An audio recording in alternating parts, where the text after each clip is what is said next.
A particle moving in a straight line cover half of the distance with the speed 6 meters per second. The other half of covered in the two equal time interval with 9 meters per second and 50 meters per second. The average speed of the particle during motion is JMS 2024 का question है। Average speed पूछ रहा है। Average speed का formula होता है total distance upon total time. ठीक है, आप लोग को पता होगा। ठीक, अब चलिए सॉल्व करते हैं। और हमें मान लेते हैं ये मेरा टोटल डिस्टेंस कितना है एस।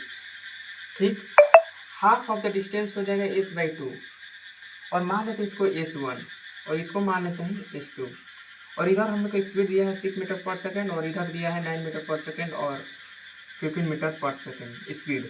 ठीक, और हमें यहाँ से सिर्फ टाइम निकालना है और हमें पता है टोटल डिस्टेंस एस है और हमें सिर्फ टाइम निकालना है। ठीक, तो चलिए टाइम निकालने के लिए क्या करते हैं। देखिए टाइम और T1 और T2 इक्वल दिया है आपस में, इक्वल इंटरवल ऑफ टाइम, मतलब यहाँ से इक्वल टाइम लग रहा है, equal time T1 equal to T2 दिया है। ठीक, तो मान लीजिए S2 को हम लिख सकते हैं S1 प्लस S2। क्यों कि ये मेरा हाफ डिस्टेंस है और S1 प्लस S2 ये मेरा हाफ डिस्टेंस है। ठीक, इसको लिख सकते हैं S बाई 2। ठीक, और S1 मतलब डिस्टेंस, डिस्टेंस का फॉर्मूला होता है distance speed into time, speed into time. Speed कितना है 9। ठीक, टाइम मान लीजिए T1 और इसका कितना है 15 इंटू टाइम T2। यहाँ तक समझ में आ गया। और चलिए फिर इसके बाद S by 2 is equal to 9 T1। T2 की जगह हम T1 लिख सकते हैं क्योंकि T2 और T1 दोनों इक्वल है, तो T2 को हटाकर हम यहाँ T1 लिख सकते हैं। 9 T1 प्लस 15 T1। ठीक, 9 और 15 24 T1 और S बाई 2 हो जाएगा। अब आइए यहाँ इसको सॉल्व करते हैं। S by 2 is equal to S by 2 is equal to 24 T1 और T1 इज इक्वल टू कितना हो जाएगा S बाई 48। T1 का वैल्यू आ गया S बाई 48। T1 का वैल्यू कितना आ गया S बाई 48।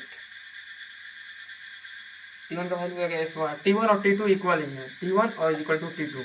ठीक, अब चलिए टोटल डिस्टेंस S है T plus T1 plus T2।